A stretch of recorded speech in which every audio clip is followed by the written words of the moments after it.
উত্তরবঙ্গ বাংলাদেশের এই অংশটা যেন প্রকৃতির এক আশীর্বাদ। সবুজ মাঠ, নদী আর মানুষের সরলতা মিলিয়ে গড়ে উঠেছিল জীবনের এক শান্ত ছবি। কিন্তু সাম্প্রতিক বছরগুলোতে এই ছবিটা ধীরে ধীরে বদলে যাচ্ছে। বর্ষা এলেই ভয় আর আতঙ্কে নেমে আসে এখানকার মানুষের মনে, কারণ তারা জানে এই বৃষ্টি মানেই এখন বন্যা, আর বন্যা মানেই ঘরবাড়ি হারানো, ফসল হারানো আর অজানা কষ্টের শুরু।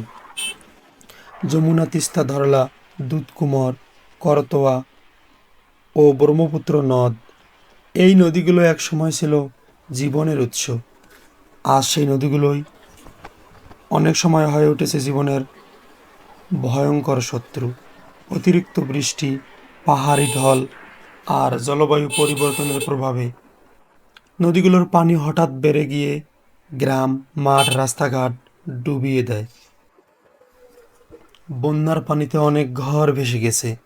মানুষ বাধ্য হয়ে আশ্রয় নিয়েছে উঁচু জায়গায়, স্কুলে বা বাঁধের উপরে। একটা পলিথিন ঘর, কিছু শুকনো খাবার, এই নিয়েই তাদের দিন কাটে। শিশুরা স্কুলে যেতে পারে না, বৃদ্ধরা ওষুধ পায় না, গবাদি পশু আর ফসল হারিয়ে কৃষকরা নিঃস্ব হয়ে যায়। তবুও এই কষ্টের মাঝেও উত্তরবঙ্গের মানুষ হাল ছাড়ে না। তারা নিজেরাই আশ্রয় বানায়, একে অপরের সাহায্য করে।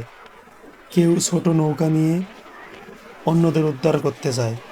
এই মানবতার ছবিটা হয়তো বাংলাদেশের সবচেয়ে বড় শক্তি। বন্যার সময় শুধু পানি নয়, সঙ্গে আসে নানা রোগ, খাবারের সংকট, বিশুদ্ধ পানির অভাব। কিন্তু তবুও মানুষ টিকে থাকে, কারণ তাদের হৃদয়ে আছে অসীম সাহস আর বিশ্বাস। একদিন এই কষ্টের অবসান হবে। আমরা যারা শহরে বা নিরাপদ জায়গায় আছি, তাদের কষ্ট হয়তো পুরোপুরি বুঝতে পারি না, কিন্তু একটু সহানুভূতি, একটু সাহায্য হয়তো কারো জীবনের আলো ফিরিয়ে আনতে পারে।